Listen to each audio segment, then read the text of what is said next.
Good morning everyone. आज का पहला important article, survey puts India's snow leopard count at 718। देखो, फर्स्ट टाइम हमारे इंडिया में स्नो लिपर्ड का सर्वे हुआ और इस सर्वे में सबसे ज़्यादा जो है वो स्नो लिपर्ड हमारे लद्दाख में पाए गए हैं। लद्दाख रेंज में सबसे ज़्यादा स्नो लिपर्ड पाए गए हैं। और आप जानते हैं जैसा कि स्नो लिपर्ड की बाउंड्री कोई निश्चित तो है नहीं, तो एक कंट्री से दूसरी कंट्री जाते रहते हैं, तो सर्वे में अप एंड डाउन भी होते रहते हैं। दूसरी इंपॉर्टेंट चीज़, इसे फर्स्ट टाइम हमारी ministry of environment, forest and climate change ने इसको सर्वे किया है। तो पहले हम देख लेते हैं स्नो लिपर्ड के कुछ फैक्ट। देखो, स्नो लिपर्ड का साइंटिफिक नाम जो है स्नो लिपर्ड का, ये पैंथेरा यूनिसिया है। पैंथेरा यूनिसिया है और ये टॉप प्रीडेटर है। टॉप प्रीडेटर कौन होते हैं? देखो, टॉप प्रीडेटर वो होते हैं जो शिकार करते हैं हर्बीवोर्स का और अदर एनिमल्स का। देखो, टॉप प्रीडेटर से क्या होता है, किसी भी इकोसिस्टम, यहाँ तो माउंटेन इकोसिस्टम लिखा है, मगर किसी भी इकोसिस्टम, फॉरेस्ट इकोसिस्टम की हेल्थ का पता लगता है कि उस हेल्थ का मतलब है कि वहाँ पर फूड वेब में कितने प्रे हैं, कितने जानवर हैं। अगर टॉप प्रीडेटर नहीं होते हैं तो उससे क्या होता है, स्टेबिलिटी डिक्लाइन हो जाती है और कोई चीज़ ज़्यादा हो जाती है, कोई चीज़ कम हो जाती है। तो इसीलिए यहाँ पर लिखा हुआ है कि टॉप प्रीडेटर जो है वो स्नो लिपर्ड इंडिकेट करता है माउंटेन इकोसिस्टम की हेल्थ को और बताता है कि फूड वेब में किस तरह की टॉप प्रीडेटर की पोजीशन है।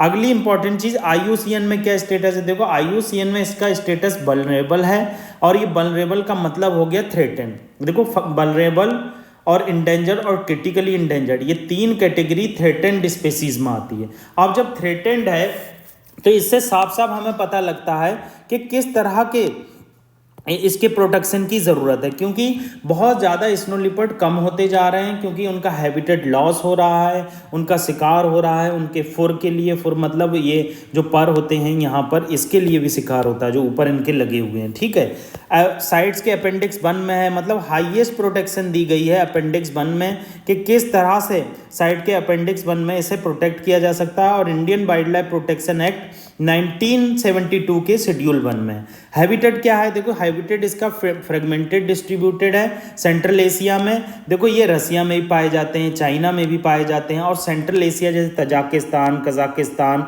यहाँ पर भी पाए जाते हैं। मतलब बहुत जगह सेंट्रल एशिया में फैले हुए हैं। हमारे इंडिया में लद्दाख, हिमाचल प्रदेश, उत्तराखंड एंड सिक्किम, इन जगह पर पाए जाते हैं। थ्रेट क्या है? देखो, नेचुरल प्रे, सबसे इंपॉर्टेंट चीज़ जो इनका प्रे है, मतलब इनका शिकार है, वो कम होता जा रहा है और इलीगल ट्रेड हो रहा है इनके फुर का और बोन्स का। ये सबसे बड़ा थ्रेट है। ठीक है, और इंडियन इनिशिएटिव क्या है? देखो, फ्लैगशिप स्पेसीज क्या होती हैं? देखो, फ्लैगशिप स्पेसीज वो होती हैं जो, पहली बात तो लार्ज होती हैं। लार्ज का मतलब हो गया जैसे कोई बड़ा जानवर हो गया। अब फ्लैगशिप का मतलब क्या है कि अगर हमने इसे प्रोटेक्ट कर लिया तो अदर स्पीसीज भी प्रोटेक्ट हो जाएंगी। मतलब फ्लैगशिप स्पीसीज कहती है कि आप इसे प्रोटेक्ट कीजिए तो आपकी अदर स्पीसीज ऑटोमेटिकली प्रोटेक्ट हो जाएंगी। तो that is called flagship species. ठीक है, ये हाई एल्टीट्यूड हिमालयाज में रहता है। ठीक है, अगली बात क्या बताएगी ये, India is also party to the global snow leopard and ecosystem protection program since 2013। मतलब 2013 से इंडिया जो है global snow leopard and ecosystem protection program का पार्ट भी रहा है। और हिमल संरक्षक, ये देखो, हिमल संरक्षक क्या है, एक प्रोग्राम चलाया है, कम्युनिटी वॉलंटियर प्रोग्राम है। मतलब कि कम्युनिटी के लोग वॉलंटरी आते हैं और उससे स्नो लिपर्ड के प्रोटेक्शन के लिए बहुत सारे वर्क किए जाते हैं। जैसे क्या होता है कि उनके अंदर अवेयरनेस जगाई जाती है, कैसे उनसे बचा जा सकता है, कैसे उनका शिकार होने से बचा जा सकता है।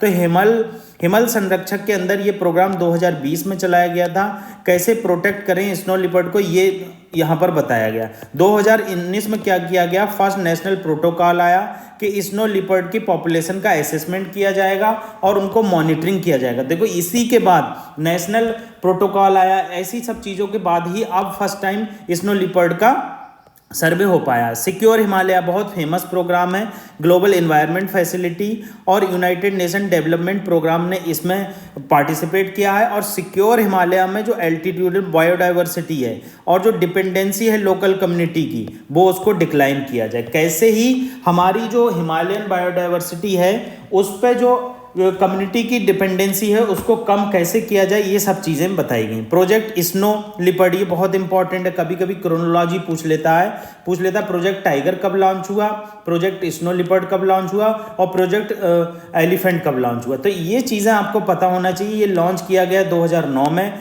Project snow leopard. Inclusive and participatory approach इसमें थी, क्योंकि इंक्लूसिव और पार्टिसिपेटरी अप्रोच का मतलब है कि लोकल कम्युनिटी की इसमें हेल्प ली जाएगी, ठीक है। अब स्नो लिपर्ड के हमारे यहाँ एक प्रोग्राम है critically endangered species for recovery program, मतलब इसमें जो इंडेंजर्ड स्पेसीज हैं, देखो यहाँ पर क्रिटिकली इंडेंजर्ड वर्ड यूज हुआ है, मगर स्नो लिपर्ड वल्नरेबल है, मगर इस प्रोग्राम में इंक्लूड कर लिया गया है ताकि इसको अच्छे से प्रोटेक्ट किया जाए, क्योंकि इन फ्यूचर ये क्रिटिकली इंडेंजर्ड ना हो पाए। तो ये program ministry of environment, forest and climate change का है, ठीक है। आगे क्या बताया गया है कि ब्रीडिंग प्रोग्राम भी चल रहा है Padmaja Naidu Himalayan zoology park, Darjeeling West Bengal में। तो इस तरह से हमने स्नो लिपर्ड के कुछ फैक्ट जाने, इंडियन प्रोग्राम के बारे में जाना और IUCN में स्नो लिपर्ड का क्या स्टेटस है, सेंट्रल एशिया में कहाँ कहाँ पाया जाता है और इंडिया ने क्या क्या इनिशिएटिव लिए हैं इसको प्रोटेक्ट करने के लिए। अब क्वेश्चन देख लेते हैं। देखो क्वेश्चन बहुत इंपॉर्टेंट है, 2012 का आया हुआ है। क्वेश्चन पूछ रहा है which of the above naturally found in India, मतलब इंडिया में कौन से एबव में से इंडिया में पाए जाते हैं। देखो ब्लैक नेक्ड क्रेन, चीता, फ्लाइंग स्क्वेरल और स्नो लिपर्ड। देखो चीता जो है आप जानते हैं हमारे इंडिया से एक्सटिंक्ट हो गया था, अगर आप चीता वाला रिमूव कर देते हैं तो ये गया, ये गया, ये गया, बी ऑप्शन बचा। क्योंकि चीता अगर 1947 से आप देखोगे तो 1952 के करीब मध्य प्रदेश में पाया जाता था, मगर एक्सटिंक्ट हो गया था इंडिया से।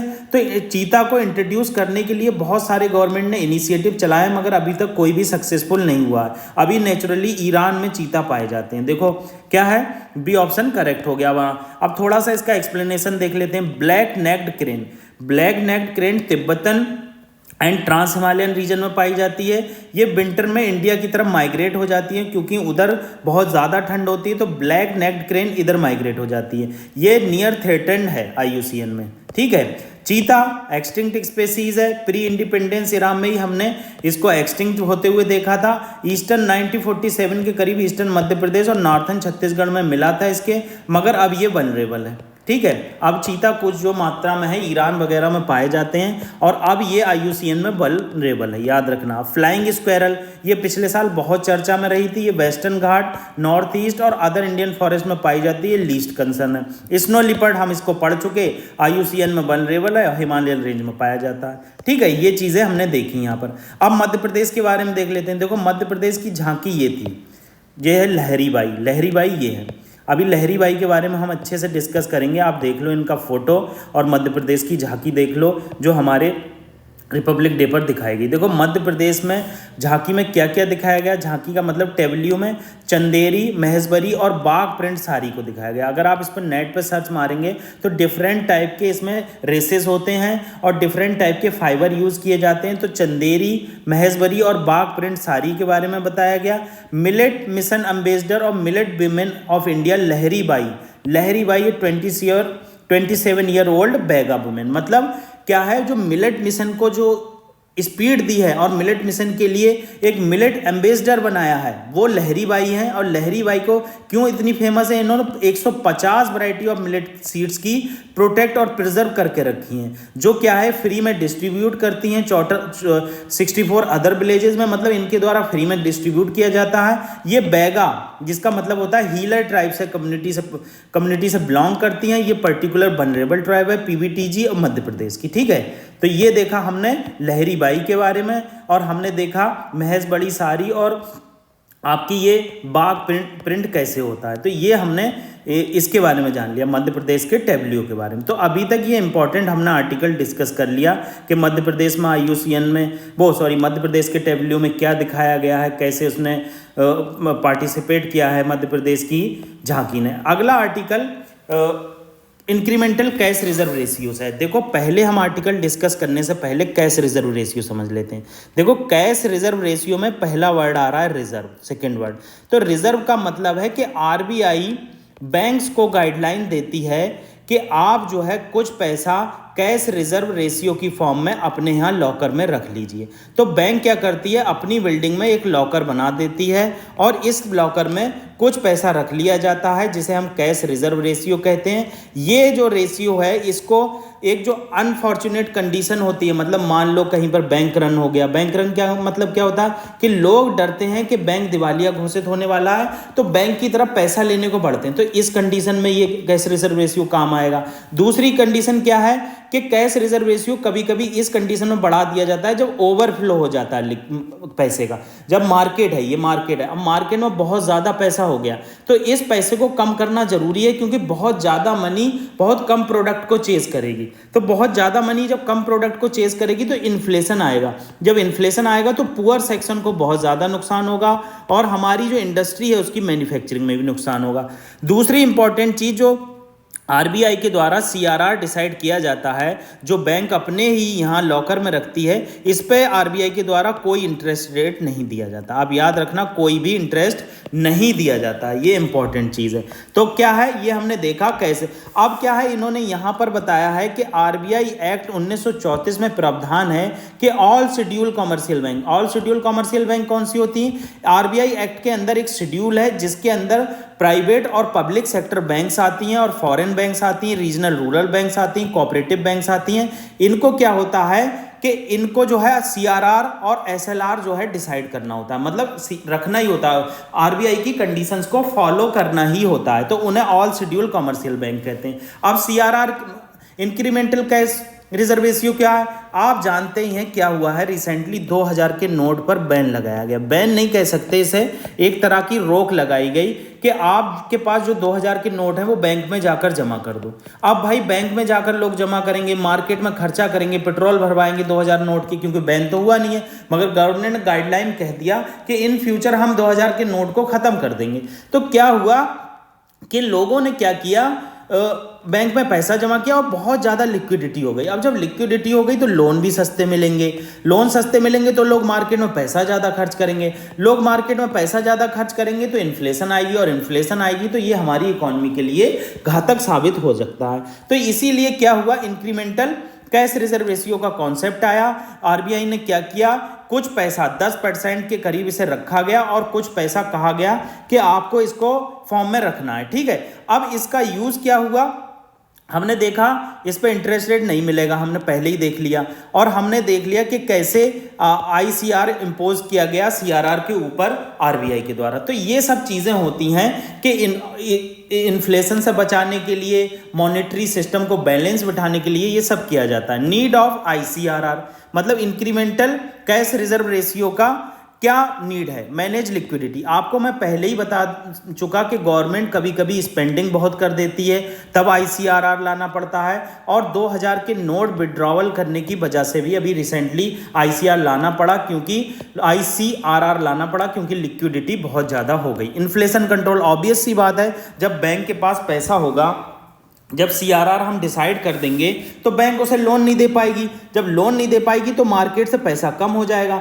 जब मार्केट से पैसा कम हो जाएगा तो हमारी इन्फ्लेशन ऑटोमेटिकली कम हो जाएगी, लोग कम खर्चा करेंगे, तो इसे टाइटर मॉनेटरी पॉलिसी कहते हैं। बैंकिंग रेजिलियंस, भाई सीआरआर अगर सीआरआर रखेंगे, आईसीआरआर रखेंगे तो अनसर्टेन कंडीशन जो होती है कैश बफर का, वो जैसे अनसर्टेन कंडीशन मैंने आपको बताया नहीं, बैंक रन हो जाए, पब्लिक कहे मुझे पैसा दो हमारा, तो उस केस में सीआरआर से पैसा दिया जा सकता है। डिक्रीज लैंडिंग, अब क्या होगा, जब लिक्विडिटी होगी नहीं, लिक्विडिटी डिक्रीज हो जाएगी तो लैंडिंग भी डिक्रीज हो जाएगी, जब लैंडिंग डिक्रीज हो जाएगी तो गुड्स की डिमांड भी डिक्रीज हो जाएगी, जब गुड्स की डिमांड डिक्रीज हो जाएगी तो इन्फ्लेशन कंट्रोल में आ जाएगी। देखो कभी भी आप देखना, इन्फ्लेशन बुरी नहीं होती है, आपको क्वेश्चन ये प्रीलिम्स में ऐसे क्वेश्चन जरूर आते हैं, इन्फ्लेशन एक लिमिटेड स्टेज तक गुड मानी जाती है, ऐसे क्वेश्चन यूपीएससी डाल देता है।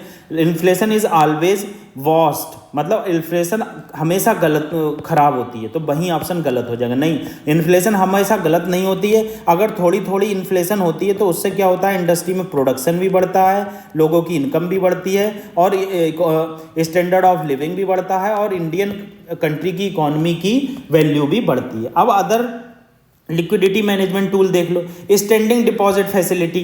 अब क्या होता है, ये स्टैंडिंग डिपॉजिट फैसिलिटी आपके लिए बहुत ज़रूरी है समझना।